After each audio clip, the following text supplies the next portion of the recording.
I only ran 54 miles in August, which kind of makes sense because July was a big month for me. I did 230 miles and had my Burning River run. So August, I decided to just take it easy, and I really didn't put together a running plan at all. Just ran when I felt like it, which really wasn't that much, I guess. I didn't feel bad. It felt great. I just wanted to nice and relax. And I think it was really good for my soul and my sanity to take that break. When I look at the rest of the year and what we have left, it's been a secondary goal of mine to try to run 2,000 miles this year. It'll be the first year I've ever done it. My buddy Scott has done it fairly consistently for the last 4 years. When you look at the weekly breakdown of 2,000 miles divided by 52 weeks, that's 38.4 miles per week. So if you look at the 35 weeks for 2021 and my weekly mileage compared to the target, and then also what my moving average is for each week, you can see that I was below target for a while until we got to March, in which case I steadily started increasing my average and got up over it. On this animated chart, it's a little tough to tell, so let's take a look at just the target and my average.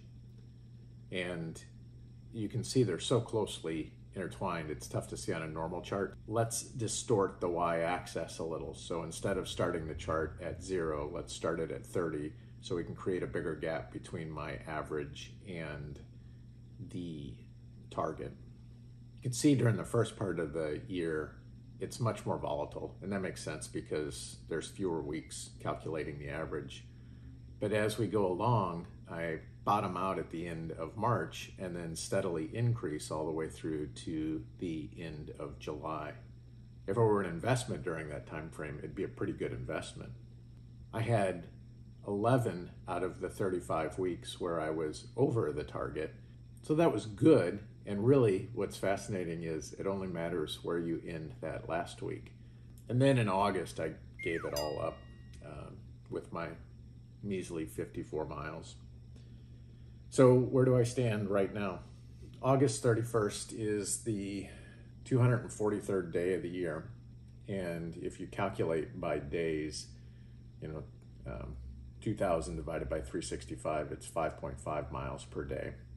So on that 243rd day, you need to have 1,332 miles in to be on track. I'm at 1266, 66 off the target. How's that compared to some of my running friends? Well, Cody is at 1552 and Brady's at 1553, both well ahead of target. I don't know what if they have annual targets or what they're shooting for. But Clint is just under it at 1328. Dustin's at 1291. He's been having a great year and a great run out at Bighorn.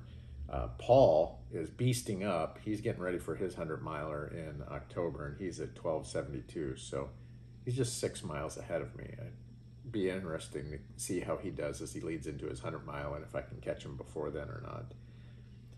So with 122 days left in the year, and 734 miles left, that means I need to run 6 miles per day on average, or 42 miles per week. I don't think I'm going to do that the next 2 weeks. It's going to take me a while to ramp back up to that. But it'll be a fun challenge to see what I can do to get back up to start averaging that 42, and maybe by the time I get there, it needs to be 43 miles per week. From now till the end of the year. Got a couple of fun races on the horizon, nothing bigger than a 50K through the end of the year. But Potawatomi's still sitting around the corner out there in April of next year, so got to start building up for that. How's your year shaping up?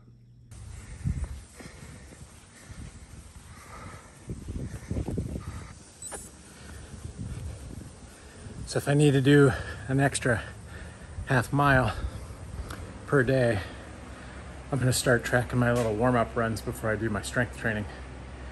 I know, it's cheesy. But that's another mile to 3 per week, which every little bit counts.